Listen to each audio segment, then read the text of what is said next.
देखो, इससे पहले मैंने चिकनगुनिया का एक लेक्चर और पढ़ाया है, ठीक है। तो उसमें मैंने किससे चिकनगुनिया होता है, ठीक है, और उसकी क्या पैथोलॉजी होती है और क्या क्लिनिकल फीचर्स हैं। तो अगर आपने नहीं पढ़ा है इसे पढ़ लें ताकि ये समझ में ठीक से आए।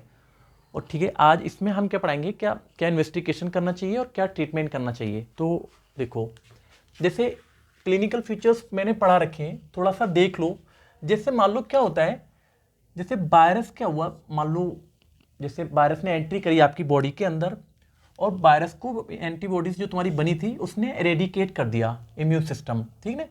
देखो कैसे, मान लो जैसे ये तुम्हारा बी लिम्फोसाइट से और ये टी लिम्फोसाइट है, तो टी बी लिम्फोसाइट क्या बनाता है, एंटीबॉडीज बनाएगा, ठीक है। अब क्या हुआ, वायरस पूरी तरह से क्या हुआ, मर गया। अब जो तुम्हारा इम्यून सिस्टम ने जो एंटीबॉडीज बनाई थी वो क्या हो गई, अब रेस्ट में आ गई, वायरस को मार के अब आराम कर रही है। और साथ में क्या कर रही है, कुछ यानी कि एंटीबॉडीज निगरानी करती रहती है, खून के अंदर घूमती रहती है, यानी कि सर्विलेंस के लिए हम क्या बोलते हैं, निगरानी बोलते हैं। लेकिन क्या होता है, कभी कभी जो तुम्हारी एंटीबॉडीज बन रखी है ये क्या हो जाती है, हाइपर सेंसिटिविटी शो करने लगती है, यानी कि अपनी ही बॉडी के ऑर्गन के खिलाफ एक्शन लेने लगती है। देखो, बॉडी के डिफरेंट ऑर्गन के खिलाफ क्या करेगी, अटैक करने लगेगी। जब इम्यून सिस्टम तुम्हारा खुद की बॉडी के खिलाफ एक्शन लेने लगे उसको हम क्या बोलते हैं, ऑटो इम्यून बोलते हैं। तो मोस्टली देखो, चिकनगुनिया में क्या देखा गया है, यानी कि कुछ केसेस के अंदर क्या अगर चिकनगुनिया हुआ तो उनमें क्या होता है, जैसे गुल्लेन बार सिंड्रोम हो सकता है, ट्रांसवर्स माइलाइटिस हो सकती है, ठीक है, यूवाइटिस हो सकती है, या रेटिनाइटिस हो सकती है, या मायोकार्डाइटिस हो सकती है। लेकिन मोस्टली जैसे मान लो 100 केसेस हैं तो उसमें लगभग 90% केसों में देखा गया है कि क्रोनिक अर्थराइटिस हो जाती है। तो अर्थराइटिस मतलब जैसे तुम्हारी फिंगर्स इस तरह से मुड़ जाएंगी, इस तरह से, ठीक है। तो देखो, अब ये थोड़ा सा देख लें आप, जैसे गुल्लेन बार सिंड्रोम है क्या, ताकि तुम्हें ऐसे ना लगे कि उड़ता उड़ता जा रहा है। तो गुल्लेन बार सिंड्रोम में क्या होता है, जैसे देखो ये मैंने ना एक लेग्स को शो कर रखा है तुम्हारे पैर के लिए, ठीक है। तो जो तुम्हारी पैरालिसिस शुरू होगी गुल्लेन बार सिंड्रोम में, तुम्हारे फुट से शुरू होगी और ऊपर को चढ़ती जाएगी, ठीक है।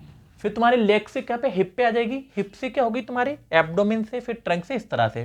तो देखो, इसेंडिंग पैरालिसिस शो करता है तुम्हारे गुल्लेन बार सिंड्रोम में। नर्व तुम्हारी पैरालिसिस हो सकती है और जो पैरालिसिस होगी तुम्हारी वो ऊपर को बढ़ती जाएगी, ठीक। असेंडिंग का मतलब ये होता है, असेंडिंग पैरालिसिस का।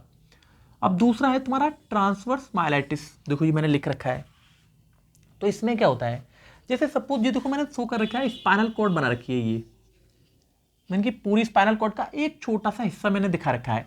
तो मान लो किसी एक छोटे से हिस्से में इन्फ्लामेशन हो गया, ठीक, तो हम इसको क्या बोलते हैं, ट्रांसवर्स माइलाइटिस। तो इसमें क्या हो सकता है, तुम्हारा पैराप्लेजिया हो सकता है।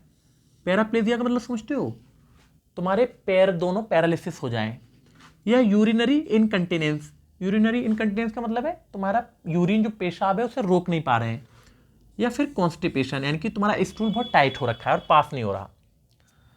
तो देखो, चिकनगुनिया में तुम किस चीज़ का इन्वेस्टिगेशन कराएं, यानी कि जिससे कंफर्म हो जाए कि चिकनगुनिया ही है। तो इसमें हम जो टेस्ट कराते हैं वो एंटी चिक वायरस एंटीबॉडीज टेस्ट कराते हैं। जैसे मान लो कोई तुम्हारे में ये वायरस एंटर कर गया, देखो ये मैंने जो वायरस बना रखे हैं दोनों, ठीक है।